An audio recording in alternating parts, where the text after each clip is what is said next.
This Western Conference team will be selling, and the Toronto Maple Leafs need to call on these two players. The Leafs have also reportedly been trying to acquire this right-handed defenseman. We'll get into this later on in the episode, but before we start, I just want to say to the thousands of you that are watching that aren't subscribed, if you're enjoying this daily Leafs and NHL content, make sure to go down and hit that subscribe button. Join the Hat Trick HQ community because we'll be doing this all season. But we'll hop straight into the first topic, which is the Leafs need to call on Alexander Baranov. Alexander Baranov is on the San Jose Sharks. Baranov, you might know this name as he did play with the Leafs from 2020-2021. In those 13 games, he did only put up one assist. He was traded by Kyle Dubas to the San Jose Sharks just to get him more playing time. He wasn't getting into the lineup. Since he joined the Sharks in 9 games, he put up 7 points. Following season, he did put up 39 points in 70 games. Last season, he did put up 47 points in 68 games on a Sharks team that wasn't really great offensively. And just this season, he has 0 points. The Sharks are looking abysmal at the moment. Just in 6 games, they're 0-5-1 with only 8 goals for. Baranov is a guy which we don't really know much as Leafs fans. We did see him a tiny bit with the team. This was when he first broke into the league. But since joining the Sharks, you've seen that 47 points last season is great for a team that their only really offensive talent they had last season was a guy like Hurdle, a guy like Couture, and maybe a guy like Erik Karlsson. But overall, this guy is 29 years old. He's a versatile winger that can play within your lineup. He's a guy that could play in your middle six. He might be able to slop into your top six, and he can play both the left and right wing. So he's a guy that if you wanted to add maybe a bit more grittiness, he doesn't lay hits, but grittiness in the point of he'll get into the corners, he'll still go to the front of the net, and he still adds offensive firepower. So if you wanted to slot him in with a guy like Tavares and Nylander to add a little bit more speed, grittiness, and offensive production, I think he'd be a perfect fit. So far this season, we've seen Tavares and Nylander look outstanding. They haven't really been able to find the perfect left wing for this duo. So maybe a guy like Baranov could come in. His cap hit is just $2.5 million. So if the Sharks were ready and willing to retain 50%, you could get this guy in on 1.25, which would be a steal of a contract. This is the last year of his deal. He's a guy looking for a new contract. So this might be purely a rental, depending on how the season goes. If we don't bring back a guy like Tyler Bertuzzi or a guy like Max Domi, Baranov could be a guy that could fill in, be a long-time middle six for the Leafs, and just add this firepower and chemistry, if you could build it with Tavares and Nylander, that the Leafs are looking for. Also going back to the Sharks, the second guy I did want to talk about was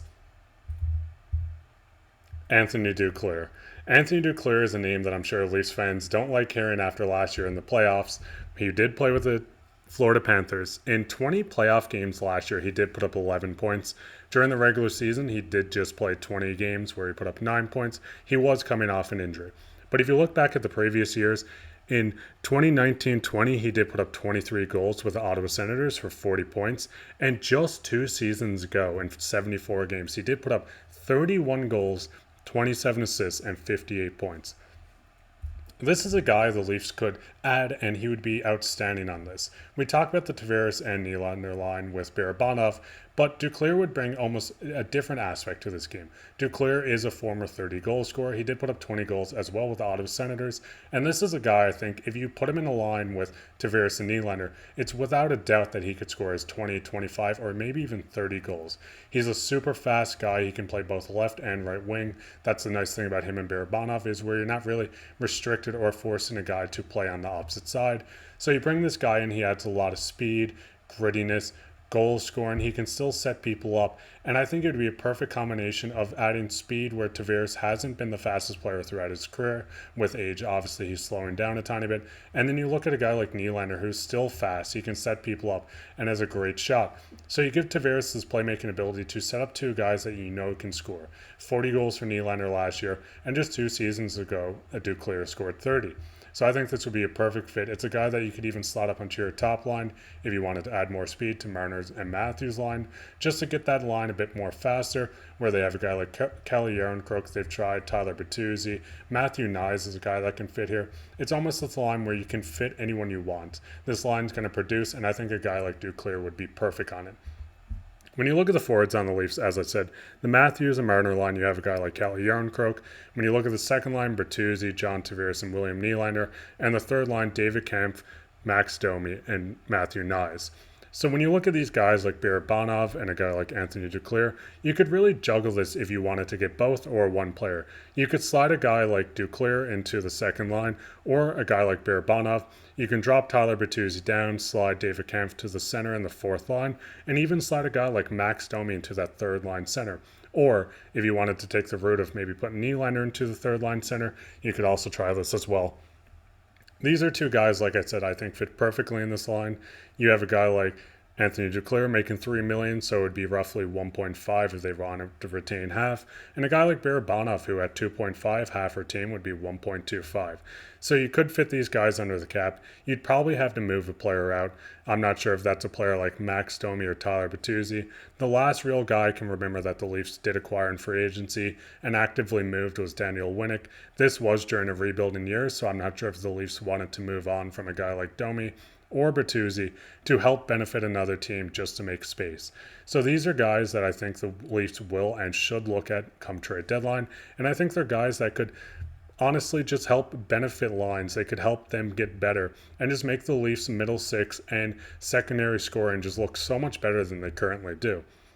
Now, the big thing everyone does talk about, and that is the defenseman. The Leafs have been actively looking at a right-handed defenseman. I know there's been a lot of talk that fans aren't happy with how the defense looked so far. We have a guy like Klingberg who, in my opinion, will come around in his own, but he hasn't looked great defensively. A guy like Jake McCabe that has struggled a tiny bit throughout the season, and a guy like TJ Brodie that looks like he might be slowing down a tiny bit. In my opinion, the Leafs defense does look good, but Brad Treliving has been actively looking at a defenseman. This defenseman is Vincent de Haas. Vincent de Haas is currently on the Edmonton Oilers, and this article did come out. Before Treliving and the Leafs moved Sam Lafferty to the Canucks, they did hold trade discussions with the Edmonton Oilers about de Haas. The 27-year-old right-handed shot defenseman is 6'6" and plays with edge. Two things Treliving absolutely loves. So far in 4 appearances this season, de Haas hasn't recorded a point and has seen some significant time killing penalties. The Oilers' blue liner is a late bloomer, a former 7th-round pick, who only played 40 games in his career. This is something that Treliving did like. He obviously reached out to the Oilers, and is a guy that he's seen a lot when he was with Calgary. The Oilers did play the Flames a lot, and this is a guy that I think would fit perfectly with a guy like Morgan Rielly. When you look at de Haas, as I said, he only does have 40 games. He is 6'6", 230 pounds. He's a guy that's physical. He's playing on the penalty kill right now in Edmonton. But the big problem with Edmonton right now is this slump they're on. Currently, the Oilers are 1-4-1. They haven't looked great so far this season. They've had some defensive woes. They haven't really had a lot of offense going, and the goalies have struggled a tiny bit.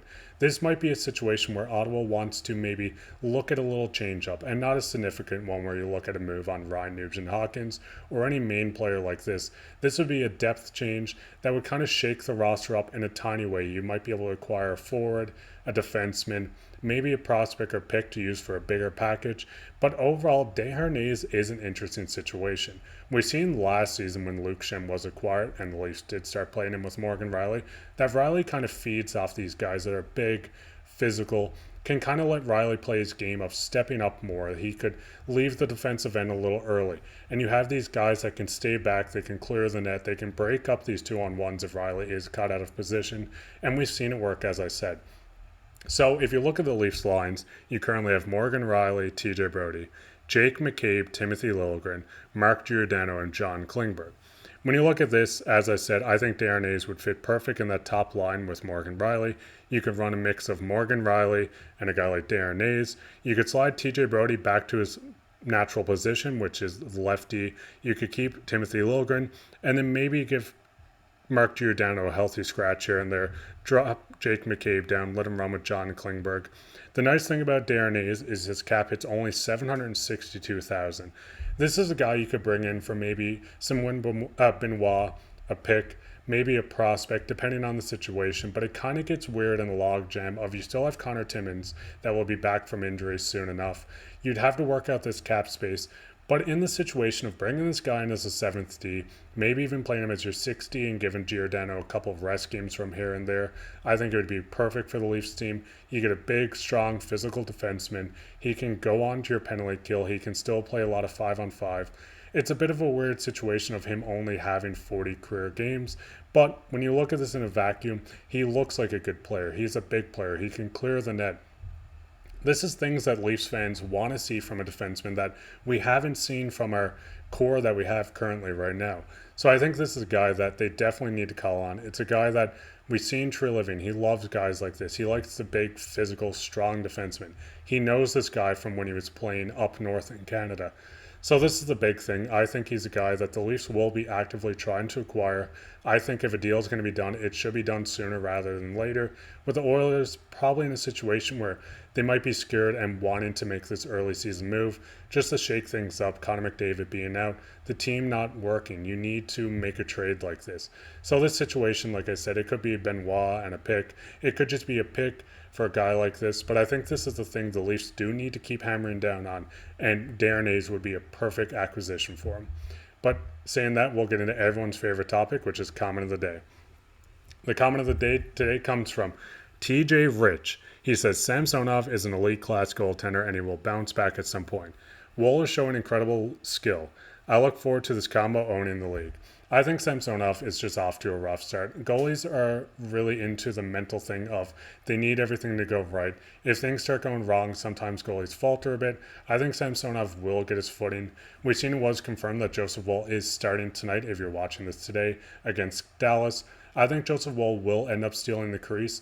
But the problem with this, well, not the problem with this, I should say, is if you have two goalies, if they both find their footing, Woll looks incredible and Samsonov gets back to last season's form, you have two elite goalies. You can run them as 1A, 1B, and it just helps stack this Leafs team of getting them more wins, pushing for the playoffs, getting the President's Trophy, and just contending and winning the Stanley Cup. So I don't think it's a bad thing having two of these guys that can push you in games, help you win in games. It's just a matter of when Samsonov gets his footing and how Joseph Woll continues his streak. But anyways, if you have any comments about any of this, what's your thoughts on Anthony Duclair, a guy like Baranov, and what's your thoughts on a guy like True Living calling and asking about Darren Hayes from the Oilers? Leave that down in the comments. Make sure to like, subscribe, and I'll see you next time.